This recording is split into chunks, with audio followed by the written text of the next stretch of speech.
Well, good morning, everybody. How y'all doing? Pretty good here, and welcome to the channel.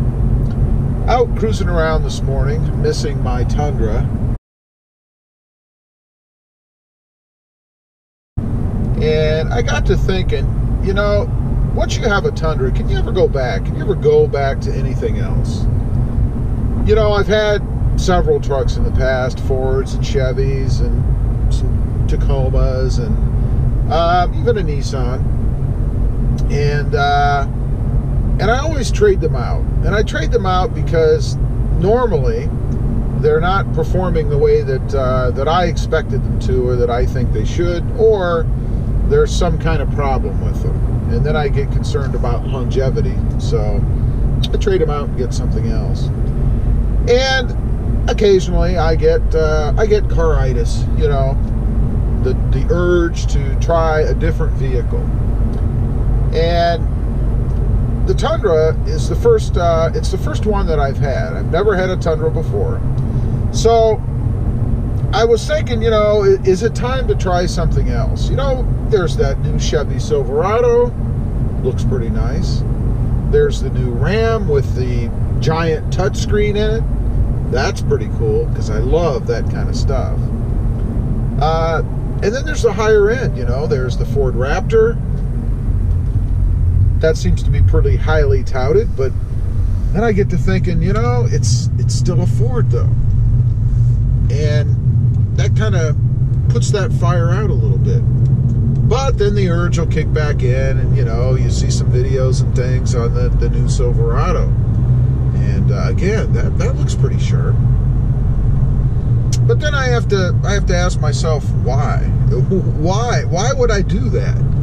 You know, I have found a truck in the Tundra that I like. It does everything I want to do. It allows me to haul people in the Crew Max. It allows me to haul stuff in the bed for what little I do. I mean, I'm not, you know, in the construction field or anything, so I don't have to haul tons of stuff all over the place. But occasionally, when I want to haul something that's oversized or dirty or whatever, I just throw it in the back.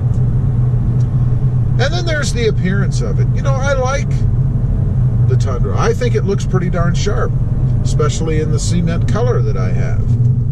Pretty nice looking truck. And I think when lifted, with bigger wheels and stuff on it, it's one of the best looking trucks, which is something I plan to do. So why would I go back to something else? You know, another thing about the Tundra is the comfort of it. You know, I've mentioned before in other videos about how the Tundra is set up, and the shorter front end, or the way that the cabin is set up, it almost feels like you're driving an SUV. You know, you don't really get that truck feel when you're on the road. Even though it is a pretty good sized truck, it doesn't feel like it on the road when you're driving it. That's pretty nice. And I can't say the same about the F-150s. You know, when you were driving an F-150, it felt like an F-150. I mean, it felt like a truck. You know, it was big. It felt big on the road. You could see all that massive hood in front of you. And that was kind of a drag. I didn't really care for that. I didn't care for having to pay so much attention to the road all the time. And maybe that was just me, because I was driving something that, while was massive, felt massive. So I would lose that. If I was to go back to a Ford, or probably even the Silverado, a Chevy, which I haven't had in decades. It's been decades since I've had a full-size Chevy truck. But irregardless, and then you start to look at reliability. You know, I can't say that the Tundra has been 100% perfect, and the only reason I can't say that, well, there's two reasons. One is the little clunk that I get. While I do believe that it's inherent to the vehicle, it's normal, it's just the ABS system, you know, doing its little self-check or initializing when you first take off, I still hear it, it's there. Is that a big enough reason for me to go to something else? Heck no, no way. It's a normal thing for the truck, doesn't affect anything other than I can feel it a little in the wheel and hear it when I take off. Not a big deal. The infotainment system. I've talked about the Bluetooth connectivity and how occasionally, well, most of the time, people complain on the other end that they can't hear me well. They get such a strong echo that they don't even want to continue in the phone call.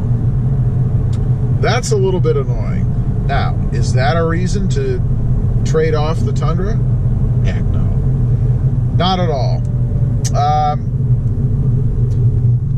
So from a reliability standpoint, I don't know how you beat the Tundra. There is nothing else. There's certainly nothing mechanical that I've experienced that's caused me any issue. I can't say that about any other truck that I've had. There's always been something. I've always had to go back to the dealer for some reason. You know, we had the Rebel, which I really did like that Rebel, but we had the black screen error problem with the infotainment system, which includes the speedometer and everything, so you kind of need that. We had the cosmetic issues, the fender flares coming unglued, the cracked tailgate cap, the warping of the faux little vent plates in the hood. That was kind of a drag. The reliability concerns with the Rams. You know, you hear lots of reports about long-term reliability with those trucks. You know, are they going to last? Are you going to have to be screwing with them in the future, even under warranty? Are you going to have to be taking them back in? Nobody wants to do that. I certainly don't want to do that. It's just a waste of time. The F-150s, the transmission little glitch or issue that I had, and that wasn't so much that, you know, you could just ignore it. I mean, it was very annoying every time you backed out of anywhere and went from reverse to drive, and you had that lag and then the lurch and clunk that you'd get in 2 different model years back to back. I didn't want to have to screw with that. So in the Tundra, I get the comfort I want. I get the reliability I want. It may not be the latest and greatest tech that's inside, but it certainly is sufficient for what I want to do. It streams music. It does have Bluetooth connectivity to the phone, albeit that issue that I mentioned.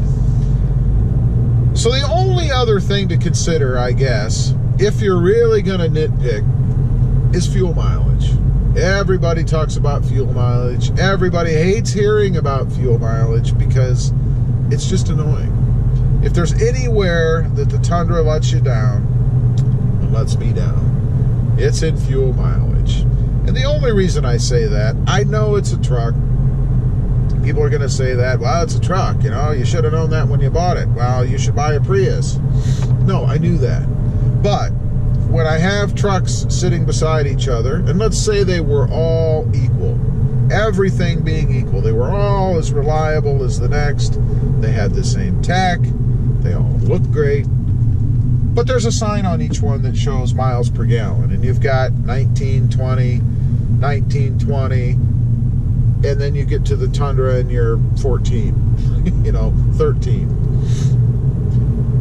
Which one would you buy? I mean, given the choice, if everything else was equal, why would you buy a Tundra that was getting mileage in the low teens when you could be high teens and maybe even low 20s? You wouldn't. That's the only place that the Tundra at this point lets you down. Is that a big enough reason to run out and trade and get one of these other models that you have all the other problems with? Reliability, fit and finish, comfort, appearance.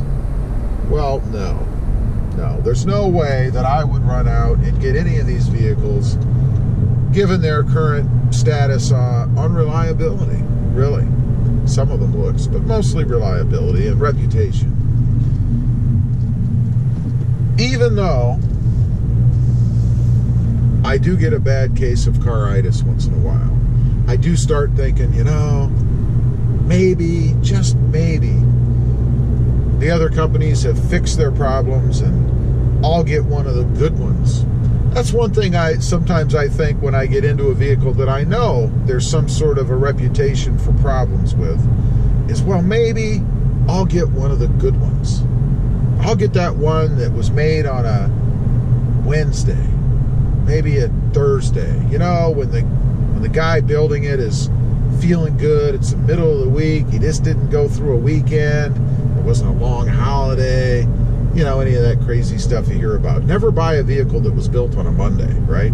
Or a Friday, because the worker, you know, he's or she is, you know, recovering from their weekend, or they're looking forward to the weekend, so they're hurrying to get out of there, you know.